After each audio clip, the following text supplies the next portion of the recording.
ousted President Alpha Condé in September 2021. A year earlier, President Condé had changed the constitution to circumvent limits that would have prevented him from standing for a third term, triggering widespread rioting. Thirdly, Burkina Faso's army ousted President Roch Kabore in January 2022, blaming him for failing to contain violence by Islamist militants. Security instability and a failure to deal with Islamists seem to be a common thread in these coups. However, it is notable that the security has not improved, nor the Islamist threat lessened in any of the countries now under military rule. Having gained the unwanted reputation of Africa's coup belt, the ousting of President Bazoum seems to have been a coup too far for the regional bloc Ecowas, which has gone beyond issuing its usual sanctions and threatened the possible use of force if the civilian constitutional order was not restored. This one-week deadline expired on the 6th of August. Well, that's Mr. Mbol taking us through, the 4 coups that have taken place within the ECOWAS region. And by the way, they're all in French-speaking countries. The deadline has passed, the ultimatum. The military or the junta in Niger within compromise, as we have been following developments. The junta is not willing to negotiate on this matter. They have snubbed, several envoys, including, the UN Assistant Secretary. Mr. Tal and Mr. Jany, I'll start with you. First and foremost, your reaction to the coup in Niger? It's a very unfortunate trend in the Sahel, and it is very important for us as West Africans, as citizens of ECOWAS, to condemn in the strongest possible term this unconstitutional overthrow of governments out of an excuse that they have not been able to bring security, they are corrupt. We've had these stories. But to speak really about the ECOWAS context, this year marks the 30th anniversary of the revised ECOWAS Treaty. And it came at a time when the second democratization wave was coming into West Africa. Ghana has just had a new constitution. So constitutional government is the only way that can propel our community into the 21st century. So these coups, however they happen, whatever justification or rationalization they offer, I think the military has had its day in African politics, and it is time for all of them to go back to the barracks and stay there permanently. And Mr. Jany, you have served as foreign minister before, also served at the United Nations. We have seen the UN, of course, together with ECOWAS and AU, have all issued statement condemning, the coup. In your case, do you think the coup is justifiable? It cannot be justified, in any way. It's, as one foreign minister rightly stated, it is one coup d'etat too much. It is uncalled for, and as you know, the struggle against the jihadists, so-called jihadists, terrorists I would call them, the epicenter has shifted to Niger. And this coup came at the wrong time, when efforts were being made by the president who's just been ousted. They themselves recognized that he was making great efforts in the fight against terrorism. So initially, when General Abdul Rahman took over, the reason he gave was because of the security situation. But afterwards, I think one of the ministers who is out of the country, when he was interviewed, he said, well, they themselves, the military, they were the ones who said that President Bazoum was doing very well. So there was no justification for this coup. And I think the rest of the international community, not only ECOWAS, but as you had, the UN, and I think the EU and others would all join hands, they would join forces to make sure that this coup is reversed. Mr. Ade, you have been following developments daily. Seeing the military. Exactly. What do you think could be the major factor behind this coup? The more I studied it and the more I watched, and I'll be honest, I'll admit now that I've become almost addicted to RTN, the Niger national broadcaster, because the junta have been putting out decrees and statements almost every hour. And so because of that, I've been following it. But what's interesting is that, amongst other things, when they recently issued the cabinet and some of the ministers, one of the people appointed by this new junta was a soldier who'd been sacked as recently as April. And so when you look at it, there were also people who are now in this new cabinet.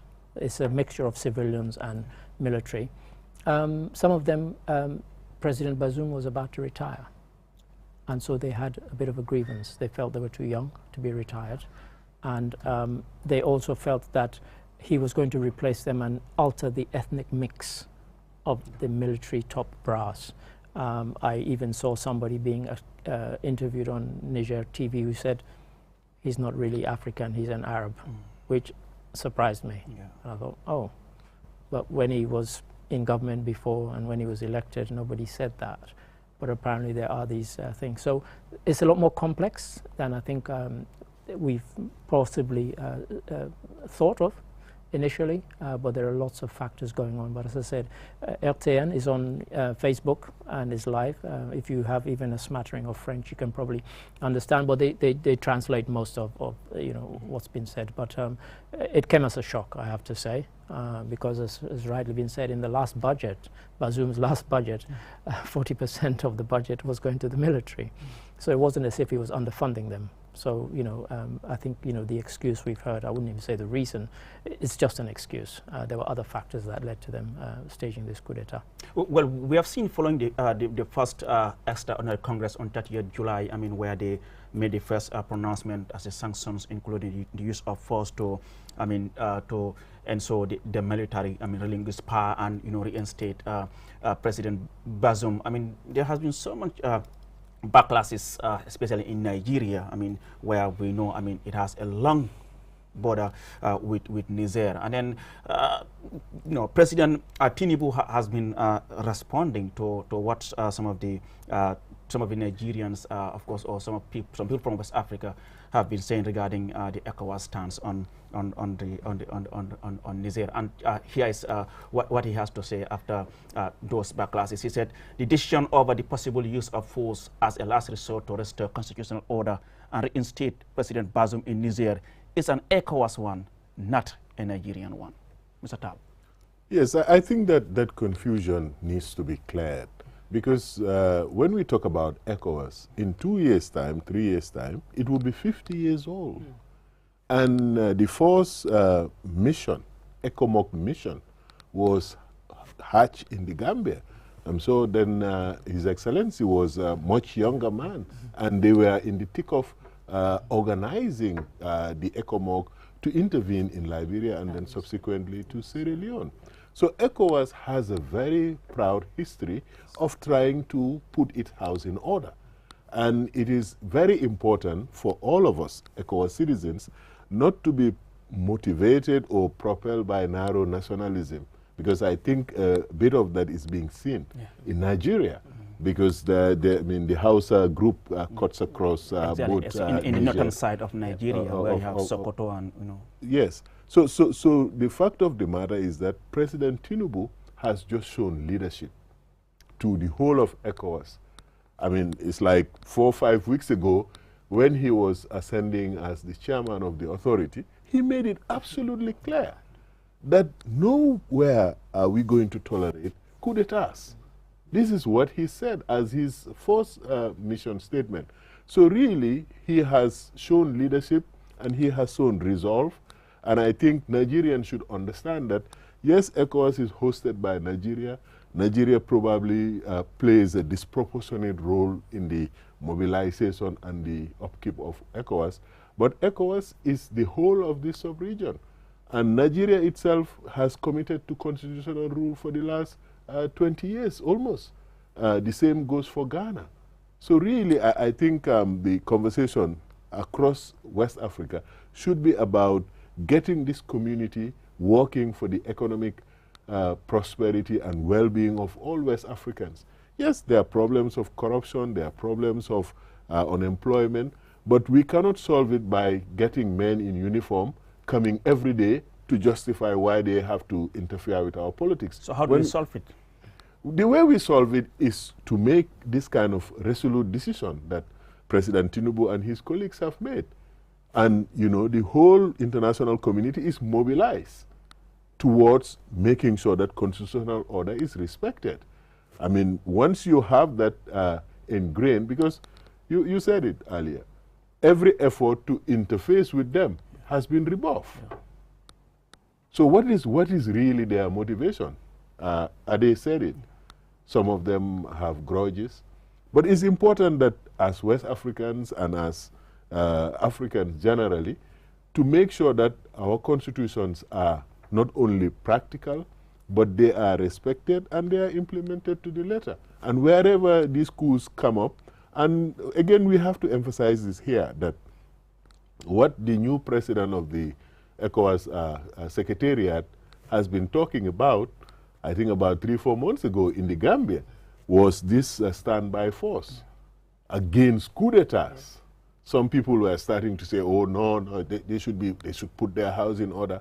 ECOWAS is doing exactly the treaty obligations that it has given itself. So I think it is important that constitutional government becomes non-negotiable. That is the only way we can prevent that. Imagine if in 2017, ECOWAS did not threaten the former president of the Gambia.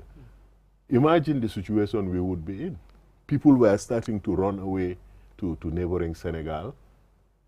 Imagine also in 1981 if Senegal did not intervene. Ecowas Coup. So coup makers must be faced off. Of course, President Tinubu is absolutely right. We have to explore all diplomatic options. We have to find all peaceful methods of settling this crisis. Like they said, all options are on the table. And rightly so, because these people came with arms. I mean, you cannot negotiate with an armed robber without telling him that, you know, when it is necessary, I'm going to also bring out my arms.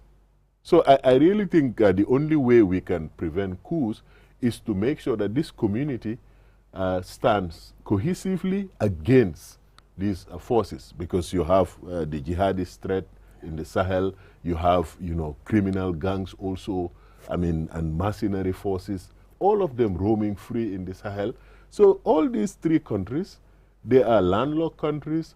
They are having leaders who think that by grandstanding and by defying the authority and the will of the majority of their citizens, they can continue to be in power as they please. Mr. Ade, I mean, you talk to many outsiders. I mean, ECOWAS is just making empty threats. I mean, do you see any seriousness in this latest communique? I do, and without insulting any of my colleagues in the office the other day, I had to educate some of them about the fact that when they spoke of ECOMOG in Liberia and in Sierra Leone, they thought it was a purely peacekeeping force. That is not true. When ECOMOG went to Sierra Leone, Major Maxwell Kobe was leading them. Unfortunately, he got shrapnel, and that eventually killed him in Sierra Leone. I was there the day he died, sadly. They went with fighter jets, and they used those fighter jets to attack the RUF positions. They weren't there just to hold the line and keep the peace. So, you know, they have an offensive capability that they can deploy as and when they need it. I think what complicates this particular one is, in spite of all the headlines we've seen, there have been people who've been going, Salami Abubakar, Lamido Sanusi, have gone to Niger to speak to the junta. They were even at the last, at yesterday's external summit. This is it. And so it is true. These are not just mere words when they said that we're also trying, you know, diplomatic means, and we're trying to talk to them.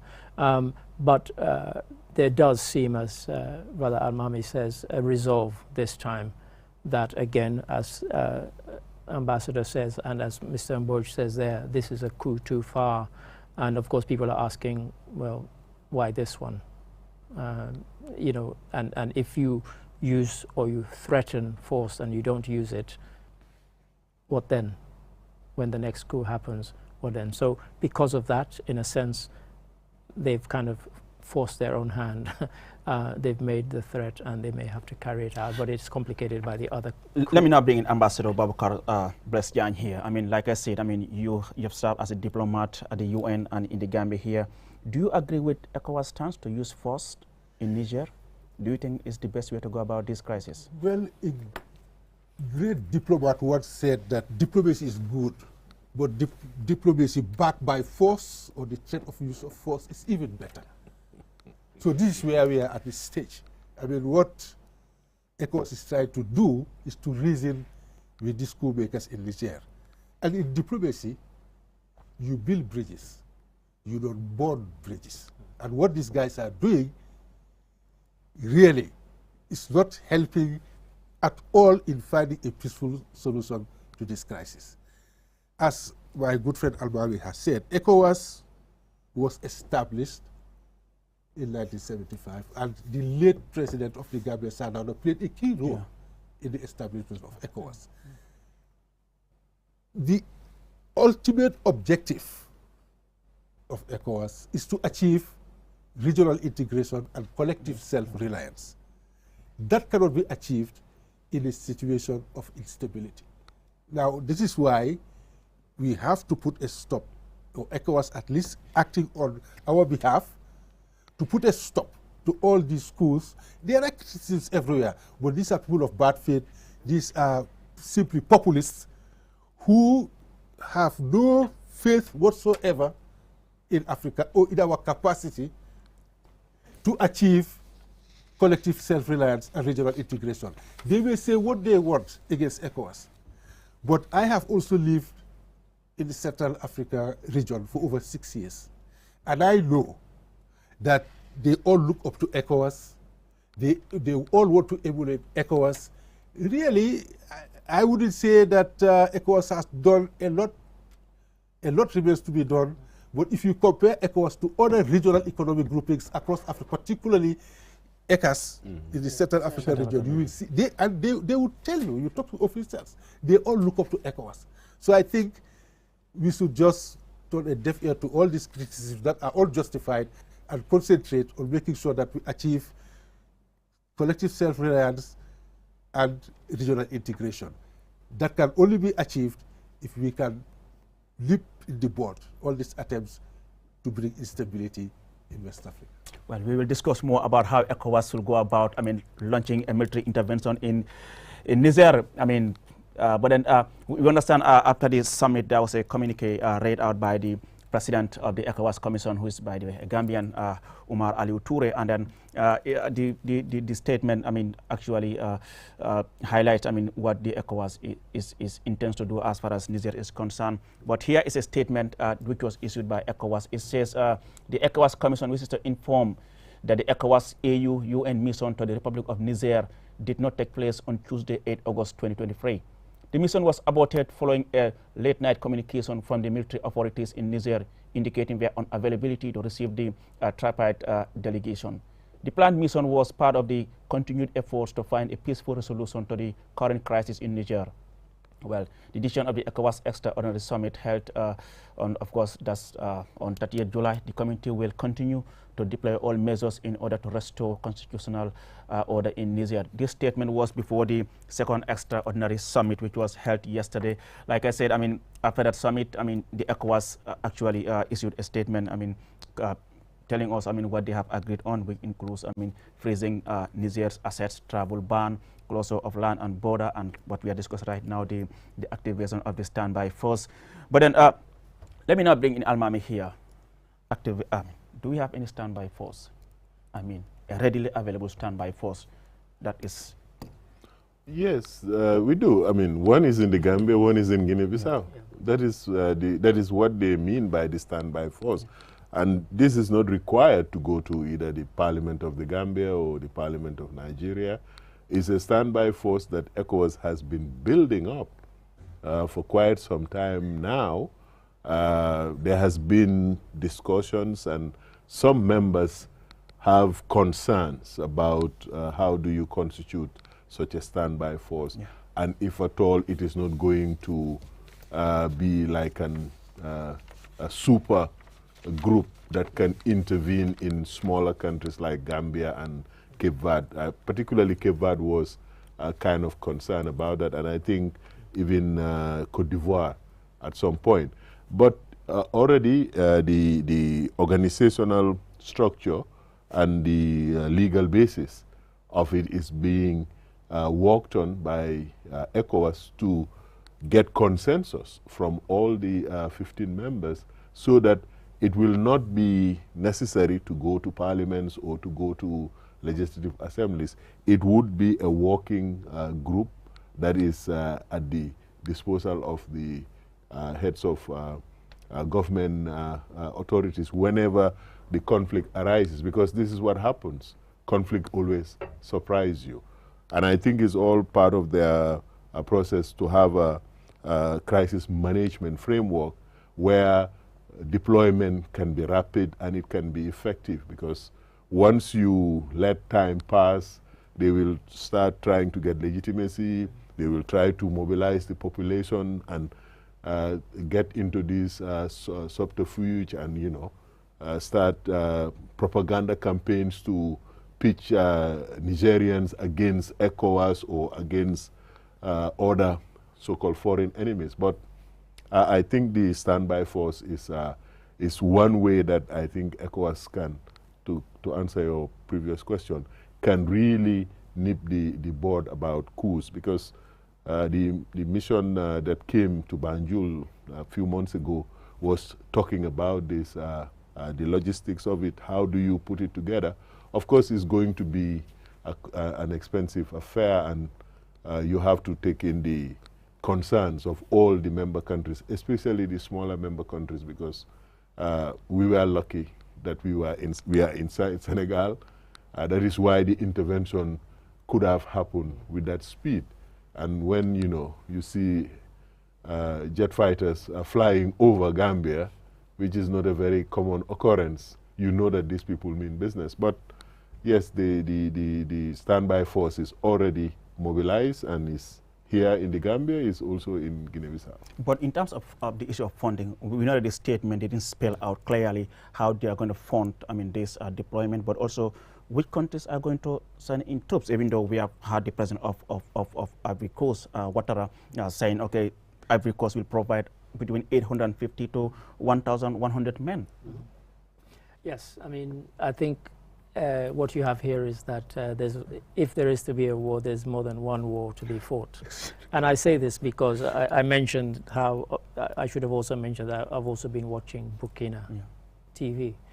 And what they're doing is that there's a battle that they are already winning. Before I came on this program, I checked. The Niger authorities had televised 27 decrees, which is a lot in a short space of time. But what they've also done is that they've gone to every big town and city, and they've got people out on the streets sending messages, and people have turned out in their tens of thousands. And the message that they're sending to their people is that we've come in to restore what the French particularly have done to our country, and that the people who are trying to say they're going to attack us are actually trying to reinstate France. And that has played very well, both in Burkina Faso and in Niger. In terms of funding, a lot of people are looking to Nigeria. But again, if you read the media there, the sentiment is very much against it, that Nigeria should not fund it. And even just take an unscientific poll that I took in the office when I said to my colleagues, some of them were saying, yes, we should intervene and we should contribute. I said, when the first Gambian soldier dies, are you going to be the one to tell? And they said, well, if you join the army, that's part of it. But I then kind of drew a map and said, look at the map of Africa from 1960 to now. How many times has any African country invaded another African country? You can count on the fingers of one hand. It is so rare, and yet let alone a grouping of them coming to attack. So it's not something that has happened, because now we're not talking about peacekeeping. We're talking about offensive capabilities. And to fund it, because it might be more long and drawn out than some people think. And then who's going to foot the bill for that? And is everybody willing? And also, are you taking the public along with you? Because the leaders may decide all these things, but can they take the public with them? And these days of social media and the way that the juntas in Mali, in Burkina Faso, and in Niger particularly have been using the media, trust me, you really have to counter what they're doing, because they seem to be swaying a lot of people. And that is another battle that has to be fought. It's not just the one, but funding is going to be a challenge. And talking about funding, let me bring in our former ambassador here. I mean, last month, the president of the commission, Aliou Touré, was at the UN where he briefed the Security Council on the current state of affairs in the sub-region. And he says, they were considering two options. He said, A brigade of 5,000 troops at an annual cost of $2.3 billion US, or the deployment of troops on demand at an annual cost of $360 million US. That's a lot. That's a lot, money. Yeah, but I just want to come back to the standby force. You have an AU standby force, and the regional economic groupings are the building blocks of the AU. So this is not something new. And the standby force is part of the AU peace and security architecture. Now, we are wondering whether we are going to get funding or not. But usually, when you have situations like this, countries are assessed. What Dr. Touré did before the UN Security Council the other day is the way to go.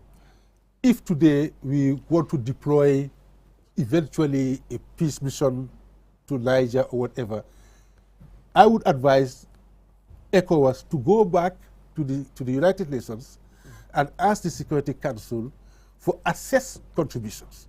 So it will not be individual countries in West Africa who will be footing the bill, but members of the United Nations.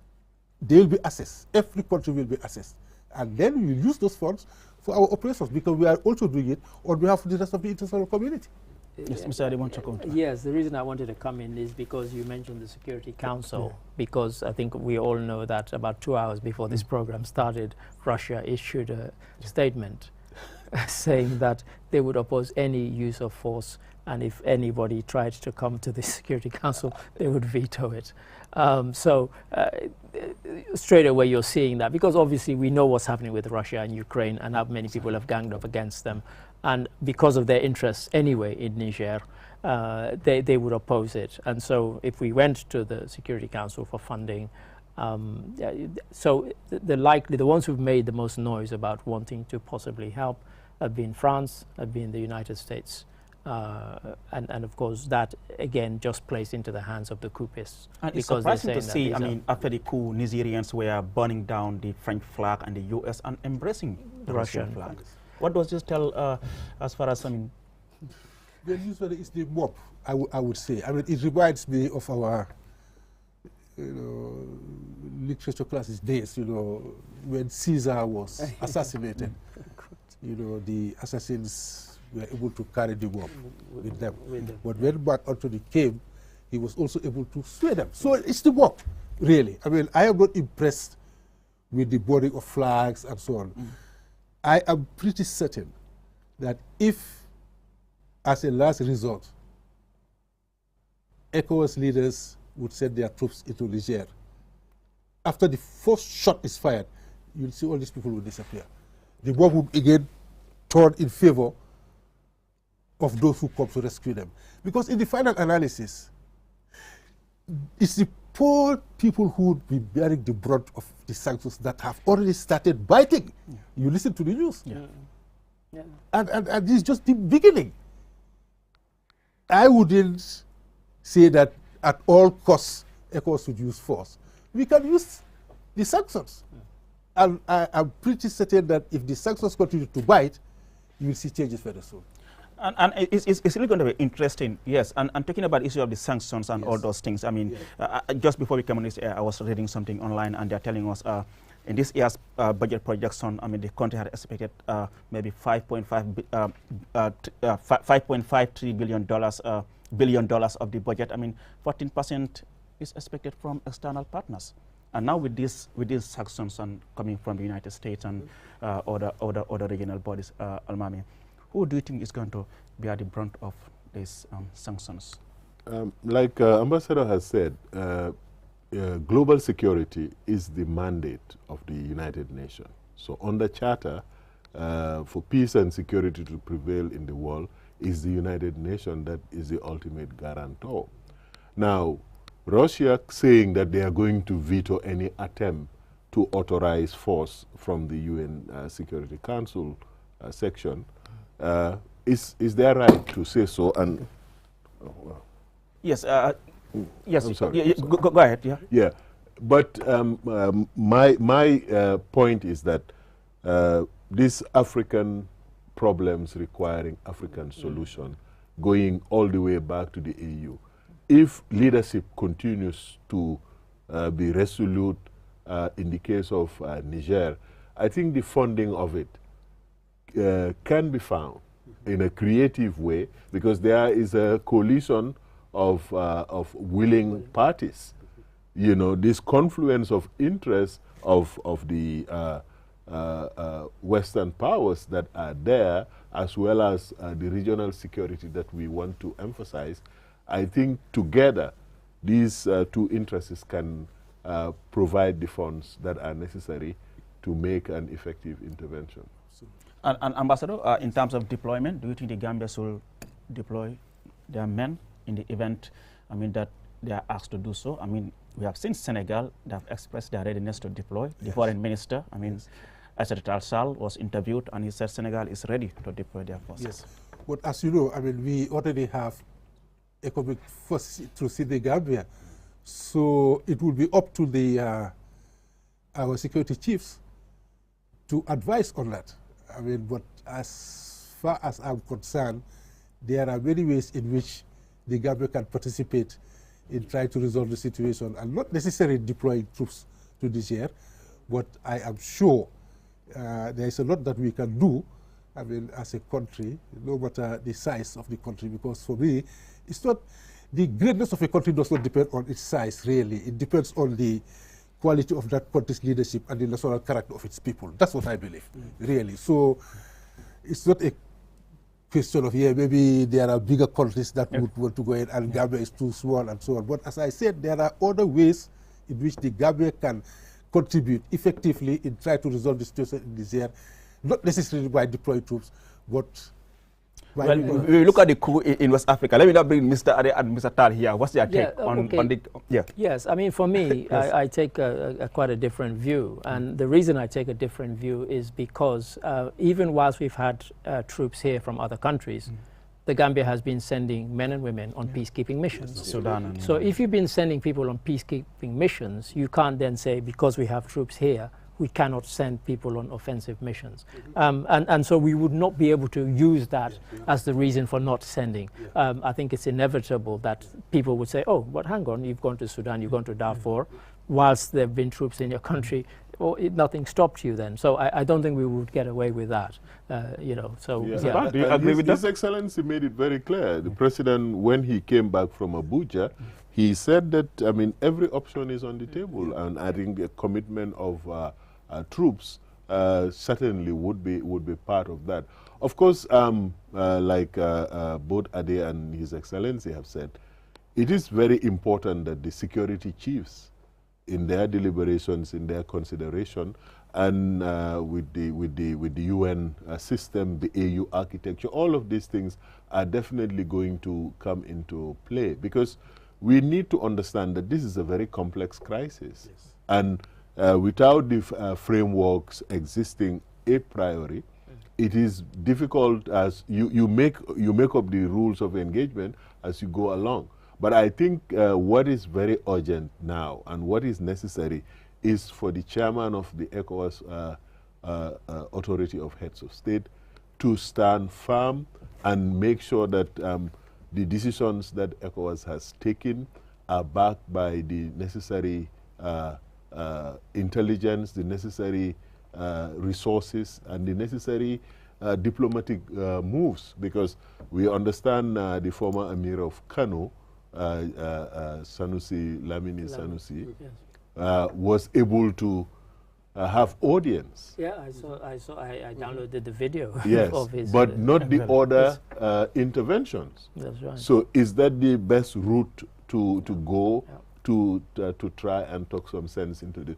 But and based on what you said, let's just look at the communique that was issued yesterday immediately after the summit. It reads, I mean, one, ECOWAS reiterated support for Mohamed Bazoum and condemned the attempted coup, further condemned Mohamed Bazoum's condition of detention, resolved to use all options in ending the crisis, continuous enforcement of ECOWAS sanctions, I mean, which we spoke earlier on, I mean, warn against member state hindrance in ending the crisis, call for AU and UN backing for ECOWAS decision, and order the activation and deployment of the standby force. Let's now take a listing of the statement read by the President of the ECOWAS Commission, Dr. Umar Aliou Touré. Direct the Committee of the Chief of Defense Staff to activate the ECOWAS standby force with all its elements immediately. Order the deployment of the ECOWAS standby force to restore constitutional order in the Republic of Niger. Underscore its continued commitment to the restoration of constitutional order through peaceful means. Ambassador, here someone will say, I mean, we had coup in Guinea, in Mali, in Burkina Faso. ECOWAS never, sent or activate their standby force. So why Niger? Yes, just as we said at the beginning, because Niger is one coup too much. Because look at the coups as you are seeing in your screen. I mean, we're saying Guinea, Mali, yes. Niger, yes. I mean, Burkina Faso. I mean, ECOWAS never send in or activate the standby force. They might not have done so that. what makes Niger different from the rest of these countries? As I was saying, because it is one coup d'etat too much. It is unacceptable. That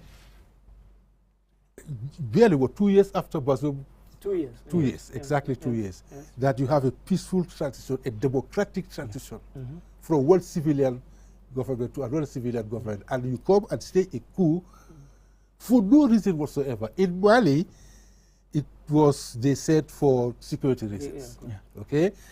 In Burkina Faso, they said it was for security reasons. It was only in Guinea that it was because of, fiddling with the constitution that Alpha Conde was overthrown. And in Mali, ECOWAS did not sit idly by. They decided to use negotiations.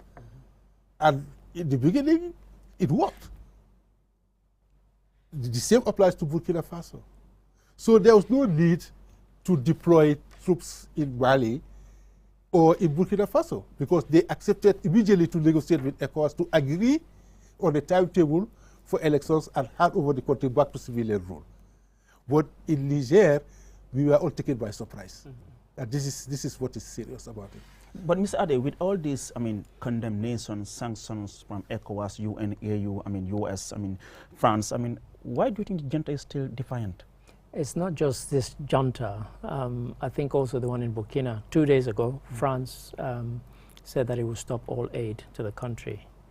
And the junta leader went on TV, I watched it, and he said... He's trending these days on social media, he especially said France, with his statement in Russia. Well, this is it. He said in 2022, France gave us $535 million in aid.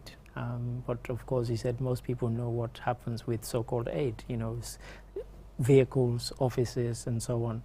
He said our diaspora alone in that same year remitted $585 million US.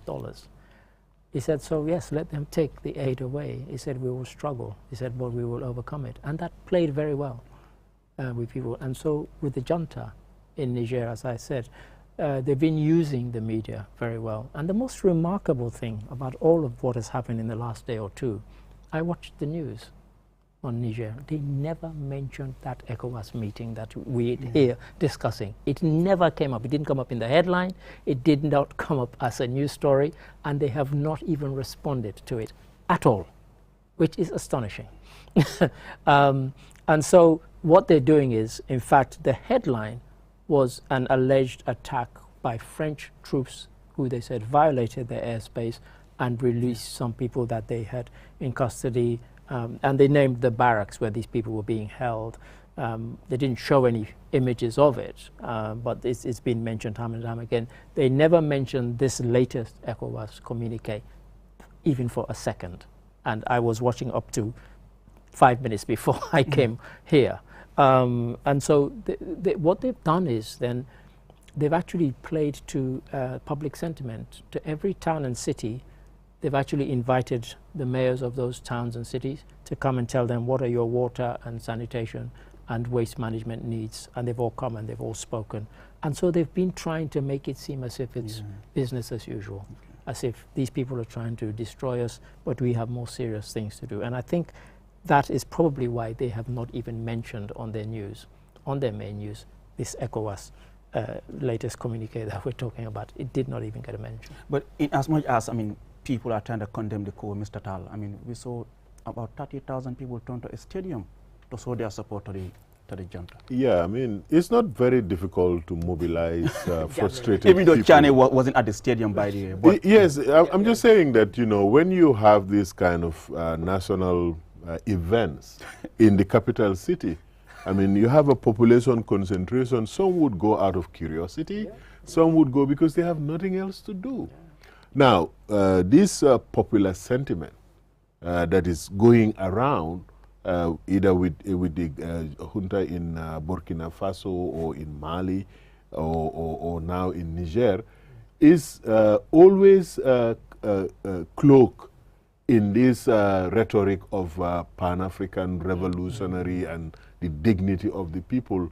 These people are armed robbers, straight and simple. If they are accusing the civilian thieves of stealing national coffers, they have stolen the biggest national wealth of the people. So the point Ade has just made is the point. They have succeeded in controlling the media narrative. And this is what propagandists do. This is what populists do. And we have to be very clear that ECOWAS itself, after this crisis, hopefully peacefully ended, should also ensure that a sense of being a citizen of ECOWAS is starting to grow in our children, because some of us may be hopelessly beyond the pale.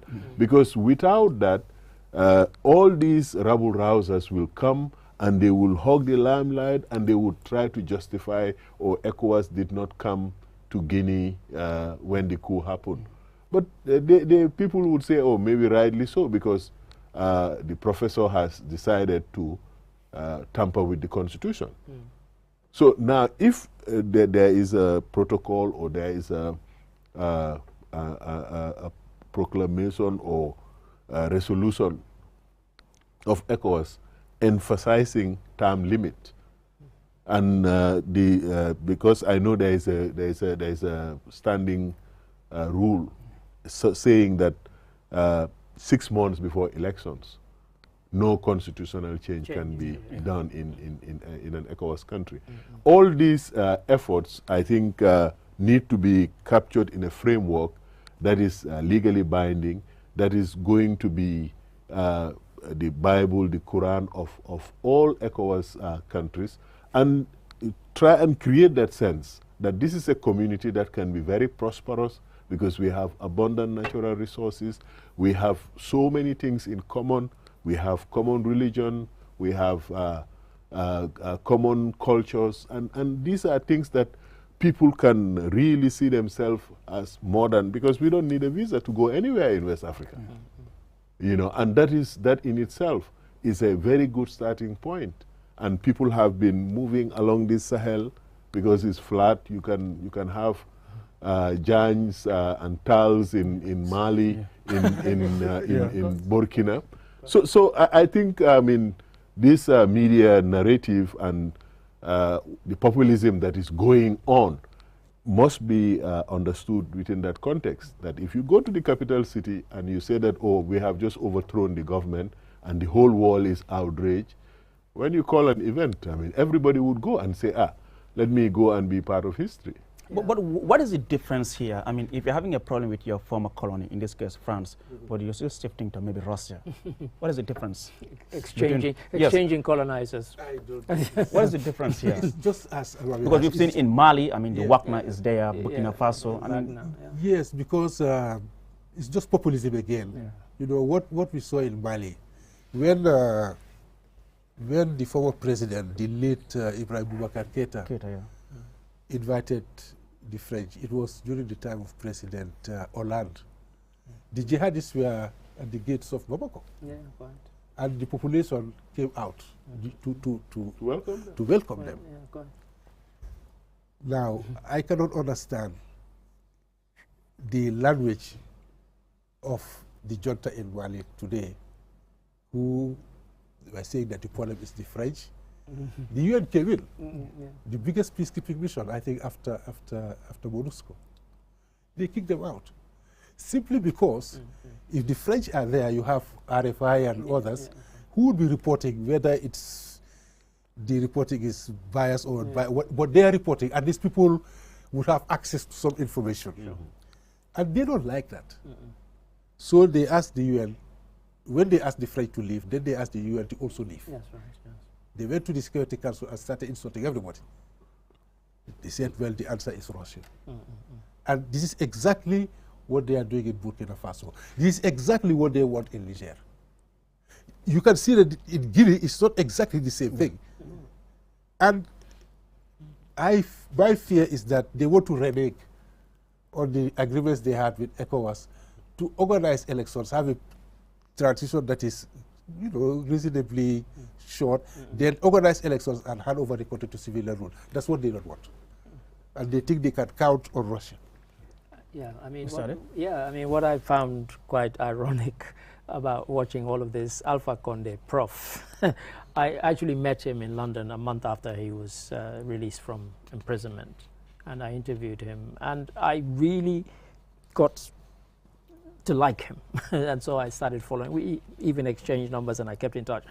And when he eventually became president about a couple of years later, it was quite remarkable that one of the first things he did is very similar to what these guys are doing. And I even showed somebody an article in the Financial Times where he said he was going to renegotiate every government contract, particularly the mining contracts. And the Financial Times article said this will be the ruin of Guinea. But it was a very popular sentiment. And you know, for that first term and halfway through the second term, he was quite popular.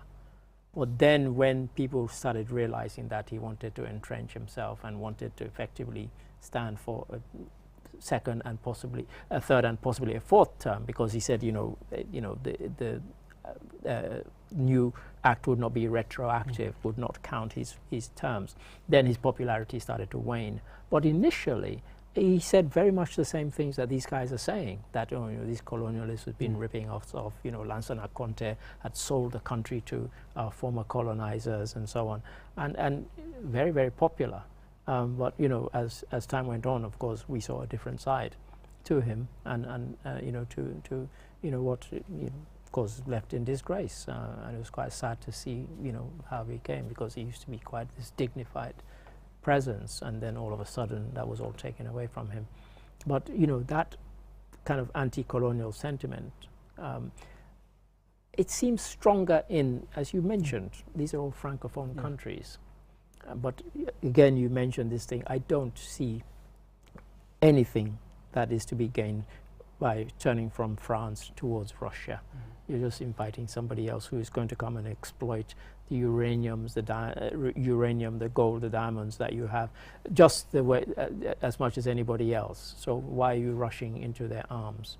And that seems to be what seems to be happening, unfortunately. So you see people jumping and jubilating and waving Russian flags. Ambassador, I'm saying you're nodding your head in agreement, right? Or yeah, because I cannot see how they could benefit from switching from one world power to another.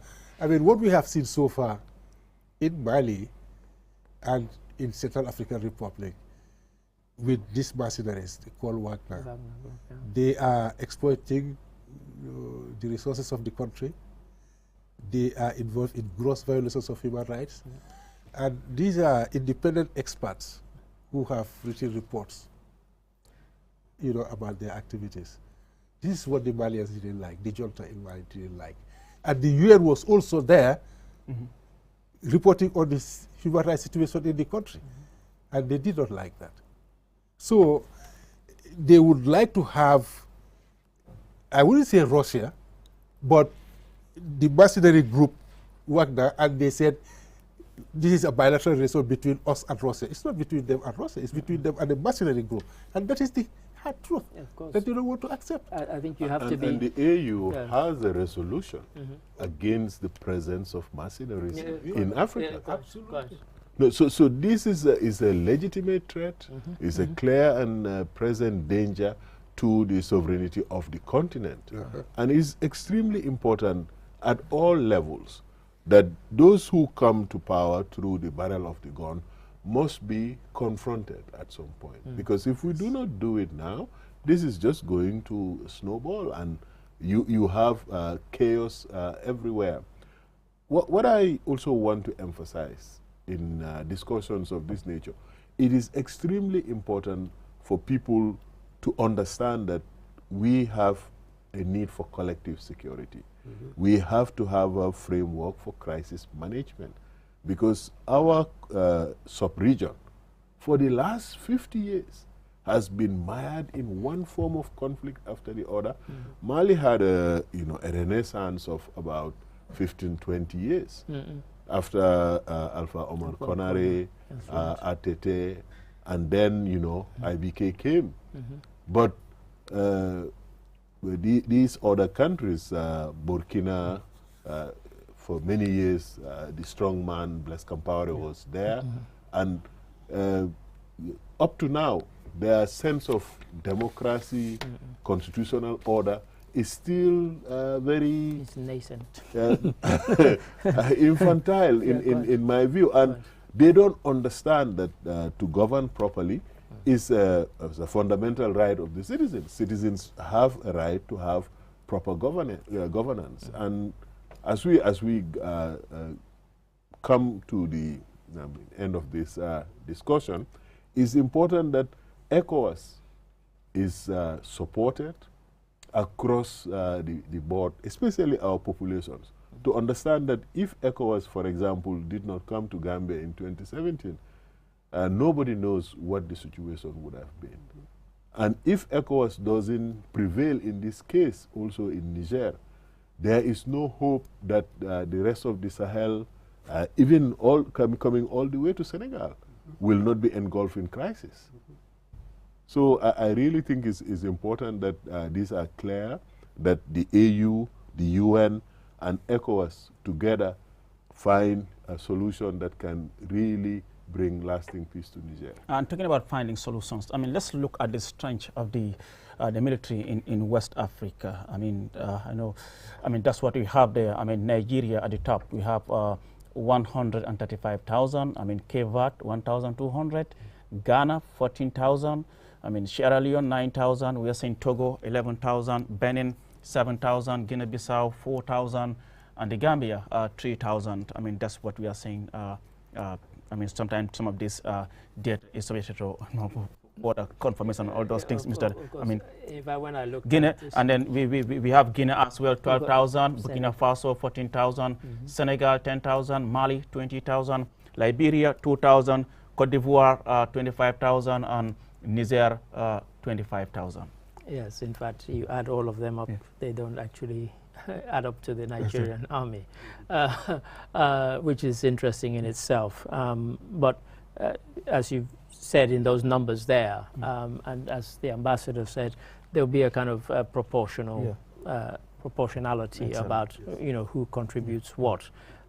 In terms of troops to any force that is meant to be made up of all these countries. And I can tell you, some of the countries will not send any because there'll be the sentiment from amongst their citizens will be so strong that they will not be able to contribute. And I think the others will have to understand that. But again, if I go back very quickly before I forget it, one of the things that the junta have done in Niger in kind of getting the public on side is that they have highlighted this pipeline for gas pipeline that's meant to go through Niger and end up going out the Mediterranean through, that the Americans have already spent $13 billion on that pipeline. And it's because, as he said, the junta leader, what do we get from it other than the fact that it's going through our country? And he said, this is why these people want to attack us. And that has played quite well with the public because they don't see any benefit from it. It's to benefit Europe and they're using the uranium as well to justify that France is only coming into getting their resources. I mean, France gets 29% of its uranium from it. I checked, and it's not, people were giving all sorts of fancy figures, but it's 29% of its uranium comes from Niger. So obviously that's a significant amount. It's not the biggest amount, but it's a significant amount. And of course they would not wish to see instability there. Yeah, talking about pipeline, if you allow me. President Bazoum visited Benin not long ago to arrange for the oil pipeline from Niger to go through the port in Cotonou. That's right. And it was smooth visit, they agreed on everything. Yeah. The other one that you are talking about, I don't think it's necessarily the Americans. I think this is coming from Nigeria. It's meant to benefit Europe. It's from Nigeria. Yeah, but it's from Nigeria. I mean, they're saying it's not the Americans. Well, they're saying that the Americans have contributed $13 billion to it. So. And again, there is a hydroelectric plant that was being constructed by the Chinese. Yeah. The Chinese had to stop because of the sanctions. That's right. It was few days ago. Yeah. So really, I think they stand to lose. Yeah. They are not really telling their people the right thing. But I mean, talking about, they start to lose, but there's no sign that, they're backing down. They've already formed a government. Yeah, they're on the suicide. And then we already have, a prime minister by the name Ali Mohammed Lamin Zain, who we understand is a former finance minister and yet also at the African Development Bank. Yes, to put ECOWAS before the fait accompli. Yeah. That's all they do. Well, that's right. And in fact, he actually represented them. He wasn't a representative to the UN, but he represented them a couple of times at the UN. Exactly. Because I actually downloaded video of him at the UN about 10 So is it not giving us some sort of credibility to the junta, Mr. Tal? No, I mean, the bluster has to be there. I mean, you have to do the bluff. I mean, no, seriously. because it is like that. Yeah. They want it to be a fait accompli. Yes. It cannot be a fait accompli. And when they talk about American interests or French interests, these are companies, of course, that are registered in France and America, but these are businesses principally. Yeah, quite. Because we have to also understand that matrix of natural resource, how do you get it out of its raw form into something that is commercially viable. So it is extremely important that these countries, as they are safeguarding the interests of their nationals, they are understood. They are not interested in the politics, so to speak. They don't want to restore Bazoum or anything like that. They want to make sure that's the prime minister we're talking about. All right. Well, this for Gambian ECOWAS citizen like myself, I also want us to also look beyond this crisis because it will end at some point. For us to also understand that our businesses and our interests as nation states has to be moderated within the context of being in a community like ECOWAS. Some numbers are going around 400 million. This is bigger than the American population. And we have all these resources. Recently we had the great Aliko Dangote has the biggest refinery built in Nigerian soil. So that way, ECOWAS can become a very prosperous space, even if we can get the infrastructure so that my brother can visit Bo, on a night train, just, hop and say, I'm going down to Sierra Leone, maybe in 2-3 hours he is in Freetown. These are some of the things that we should also start talking about, because we seem to be only talking about the bad news of the sub-region. The potential of the sub-region is better than the bad news that is coming out now and then. Absolutely. If I could just pick up one thing that you said there about the mining companies. One of the things that the junta has played very well is that, yes, these mining companies are supposedly private companies, but the biggest mining company, French mining company in Niger, is 90% owned by French government. To all intents, it's a French government company. And so that is an easy thing to sell, that this is not a private, it's not as private as it seems. It's what is it called, Anon or something? It's a name like that. And it's 90% owned by the French government. So to all intents and purposes, it's a French government thing rather than a private company. And so those are the things that they can mention these and so on. There are 3 major French companies that are mining in Niger. And remarkably, they are still mining as of yesterday. They haven't stopped operations. And one of the reasons they haven't is because apparently they employ so many people. And so the junta has let them carry on. Yeah. So, so it's quite pragmatic. They have private armies. Well, of course.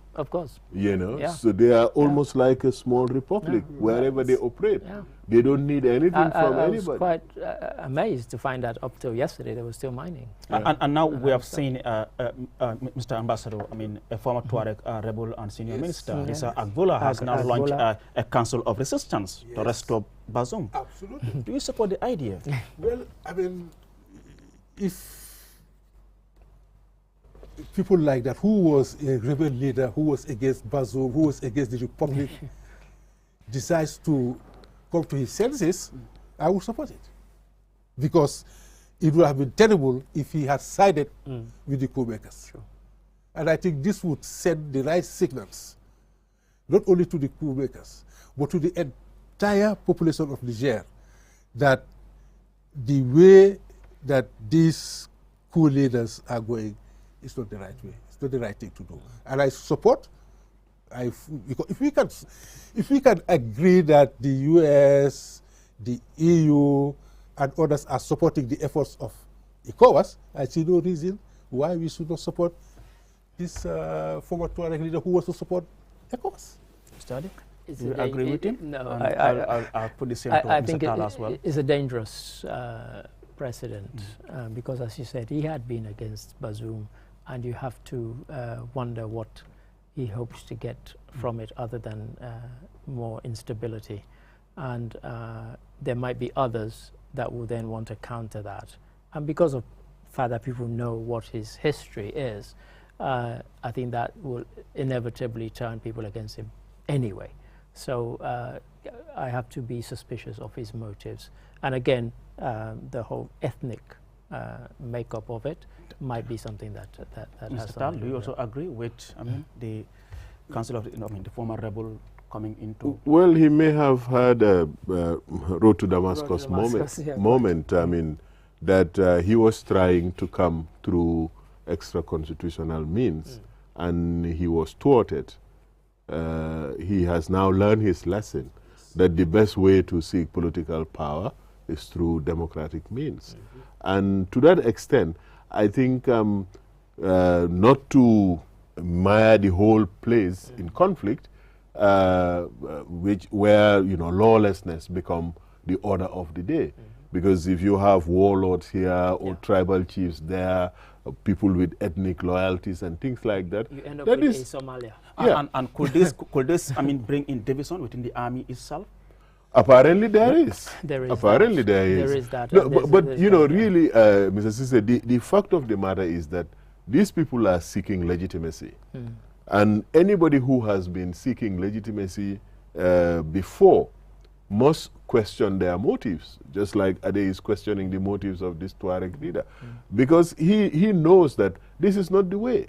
So I think it's very important in a crisis situation to see how the information is passed around and who to believe. And the only person we can believe now is President Mohamed Bazoum. He is the one who has gotten the people's mandate. So will this be to the advantage of ECOWAS having a split within the army? Actually, in the early days of the coup, there was a net division between the regular army and the head of this general Chiani of the presidential guard.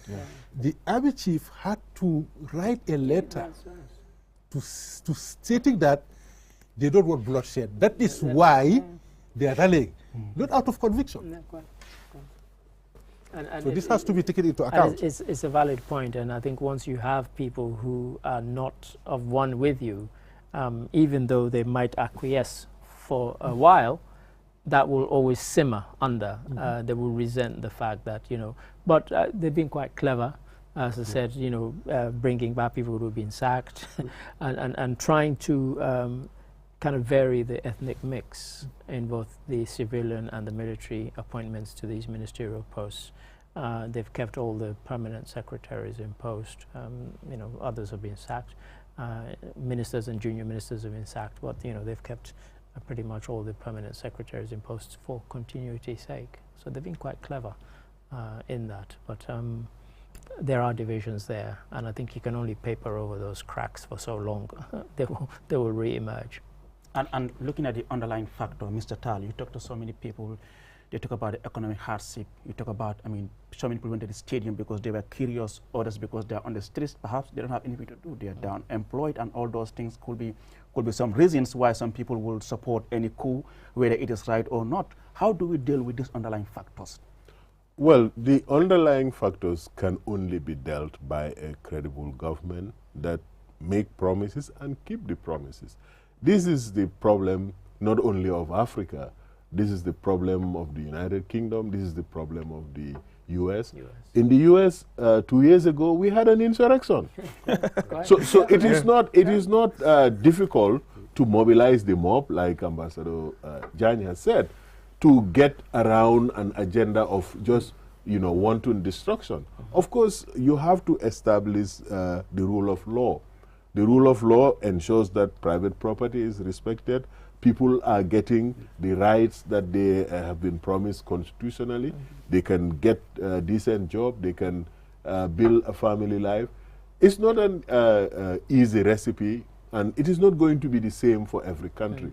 What is fundamental is that people from the army in Africa, I think Ambassador said it, we have never had a full-blown invasion in any country I can remember.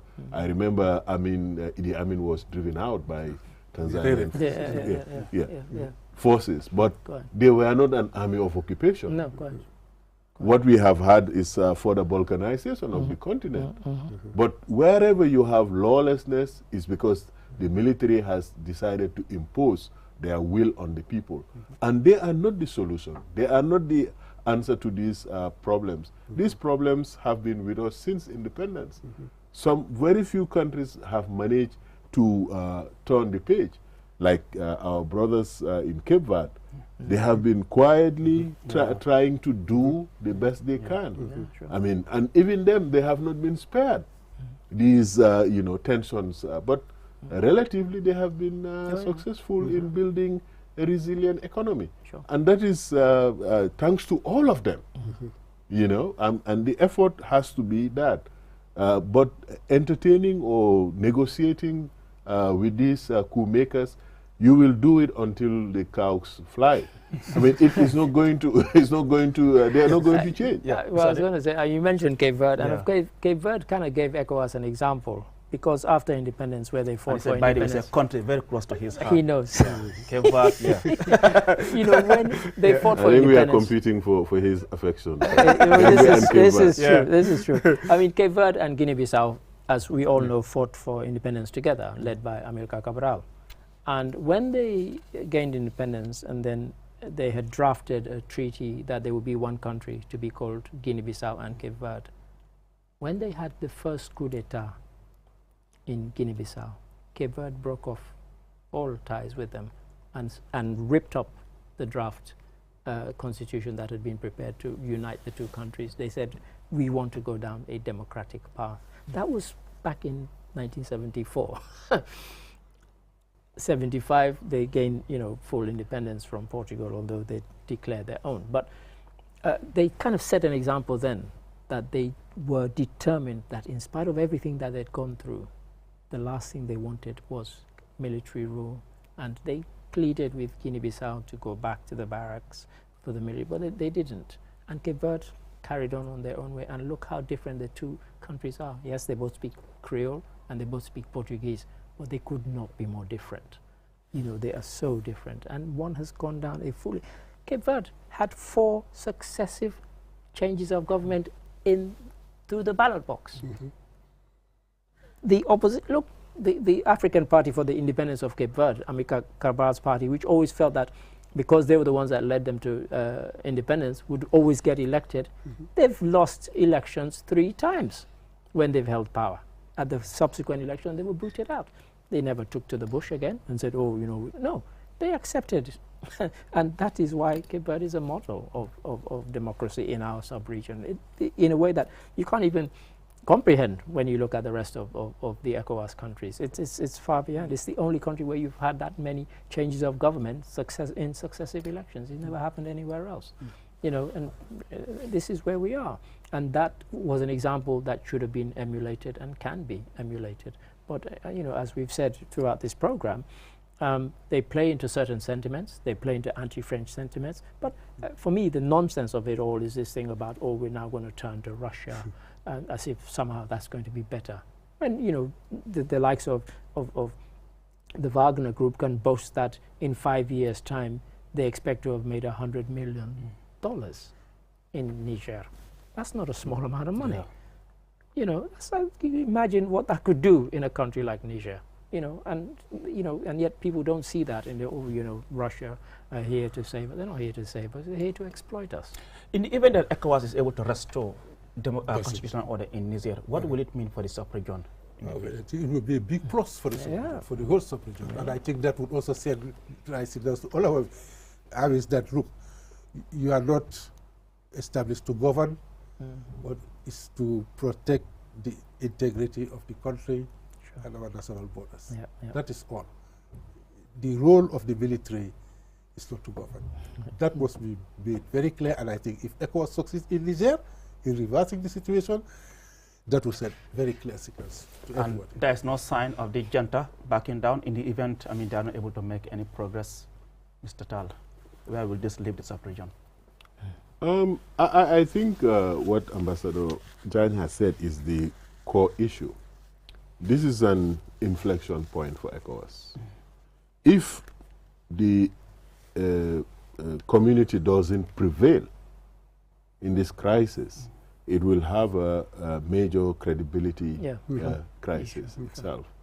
And I think it's very important to everybody in ECOWAS that they succeed and not only stop there, but put in place a framework for managing these kinds of crises. Within the last 3 years, we have had these 4 coups, you know, like a domino falling. So it is extremely important that the resolve is not shaken, and as citizens of ECOWAS, we understand the consequences, because if ECOWAS cannot prevail in Niger after all these undertakings, because people are saying the sanctions are biting, but the African population hardly ever rise against their oppressors. They can take quite a bit. But all these confluence of forces and factors, I think will together deliver the people of Niger, because the people of Niger deserve a better system of government. Army men cannot wake up in the morning and say that they are going to be the saviors. They are not trained for that. They should not be meddling in politics. And this has been the cause of Africa. Every time you hear a crisis in Africa, men in uniform are at the head of it and trying to whip up popular sentiment and ensure that, yes, they have some legitimacy. Legitimacy can only be gotten from the people. You have to go and seek it properly and get it from the people. Of course, our systems are not perfect. You mentioned it. How do you make sure that these underlying causes is to really, these small sovereignties, we should try as much as possible to take them down. Because if we can make sure that there is a real sense of an ECOWAS community now and going forward, I really think that these coups will no longer have any place. Oh, they are sovereign countries. Yes, they are sovereign countries. But what they are doing to their people every time is a disgrace to every African.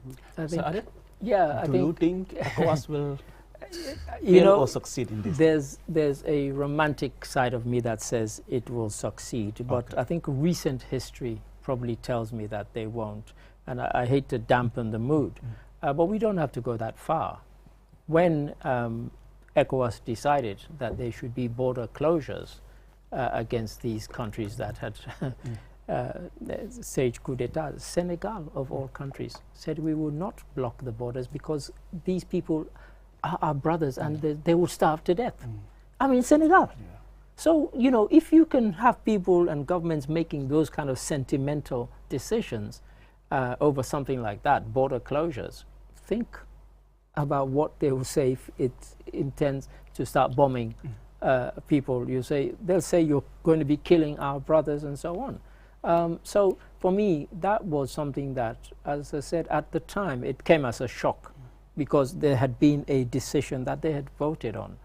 And ECOWAS had agreed that there would be these border closures to actually, as a sanction against these countries. And Senegal said categorically, we will not stop the trucks going through because, you know, people would starve. And so, for me, that's not that long ago. And I think that's a very bad sign of a recent event that doesn't augur well for, you know, what is being planned, which is much more serious than just a border closure. Ambassador, do you think, I mean, Mali, of course, Burkina Faso will come to give their support to Niger in the event that... No, they're just talking. It's just chaps. It's just chaps. Let them sort out their own countries first. Yes. Before they can go and support, you know, another partner in crime. That's the right word. That's the right word. But Ade, I want to just come here because I really think this may be not known to all of us. A lot of intelligence is being analyzed, is being gathered. And now warfare, as you know, is very surgical and is very precise. And all you need really is to take out the certain elements and then your message would be sent clearly. And we've earlier talked about this confluence of interests with these pipelines and all of those things. Don't underestimate the kind of resources they can bring to this effort. Because once you have that, you have a game plan. Of course, you are not going to come and sit on QTV and say, oh, these are the things we are considering. So these people coming and pronouncing 27 decrees, they are on a fool's errand. Because the interests that are converging here are significant enough to make sure that the most creative solution is found to deal with these people. Because the population, I mean, you have to be sorry for them. I've been losing my... Exactly. But now, I mean, let's look at the safety of Bazoum, his family members, and government. Are you really concerned? Are you really worried? Oh, yes, absolutely. All of you? Are you worried about his safety? And absolutely. I think even the African Union chairperson of the Commission actually issued a statement expressing concern. And I think some other countries outside Africa as well. We are concerned because he's running out of food, water, and medicine. Yes, I mean, his daughter gave an exclusive interview to the Guardian newspaper in London and said exactly what the Ambassador Jang has just said, which is that my father is being kept in a place where they barely have electricity other than to charge their phones. And she said, I've been in phone contact with him every day. They're running out of food and they don't have much water. And she said it's a deliberate act. It's not just that, oh, you know, they've kept him there. The junta have not responded to that, even though there have been these condemnations. Neither have they responded to the claim by an unnamed diplomat who said that they'd been told that if Niger was attacked, they would kill Bazoum. They've not named that diplomat, and the junta, again, on their news, didn't even address that, even though it was carried in pretty much every news media around the world. So yes, I think there has to be concern for Bazoum because unless they wanted to keep him hostage, they would have let him go. No, it's leverage for them. But it's leverage. It's leverage. Real leverage for of them. course. And again, I'm not privy to any special information, but I really think that if the interests that we've mentioned earlier are supporting this ECOWAS, continuing to recognize Bazoum as the president, you can be pretty much assured that there is a strategy in the works to extract Bazoum safely and to deal with the junta in a very decisive and in a way that would come even as a surprise. I mean, this is the calculation, and I think this is what the junta is trying to preempt. That if we do all of these things, if we bring people out there, nobody can touch us. They are fooling themselves, and I think what we need in ECOWAS is to stand firm as a body and as one family that is not going to tolerate coup d'etats in Africa, in West Africa, certainly not so close to our the headquarters of our community organization. I mean, it is a scandal. And I think this is why the chairman of ECOWAS and the president of the Federal Republic has not minced his words. And, you know, I think our brothers and sisters in Nigeria, especially in the northern part, should also understand that constitutional government must be respected. It must be the order of the day. I think Tinubu almost takes it as a personal insult based on what he said at his inauguration, that there will be no more changes of power by coup d'etat. You know, just a matter of weeks after making that statement, which was quite a bold statement given this kind of instabilities around the continent. But I think he was trying to send a message. And I think he almost is indignant that this should happen so soon after he made such a statement and such a claim. And so I guess that's, you know, you see now him sort of giving interviews in the Nigerian media, trying to sway public opinion to come on board, so he doesn't do something that proves to be unpopular with his own people. It's quite interesting, but I've been told, I mean, that's all time allows us for. Wow. I mean, in today's special program, as we continue to discuss the crisis in Niger, I mean, my guest this week, today rather, I have Metal, who is the spokesperson of the opposition United Democratic Party. By the way, he's a lawyer by profession, so I have to be careful. I mean, how before he uses the law against me. Mr. Tal, thank you so much for coming on the program. And Mr. Ade, who, like I said, I mean, needs no introduction on QTV. He's the head of QTV News Department and also a BBC columnist. Mr. Drami, it was good to have you on the program. A pleasure. And of course, Babukar Blaise Diagne, former Foreign Affairs Minister. I mean, he had also served as the Gambia's permanent rep to the United Nations and also served as the president of the UN Security Council. Mr. Diagne, it was good to have you on the program. Well, viewers, with that, we bring an end to this program. Do join us maybe next week if there's another development as far as Niger is concerned. But until then, thank you so much for watching and do have a wonderful night. Bye-bye.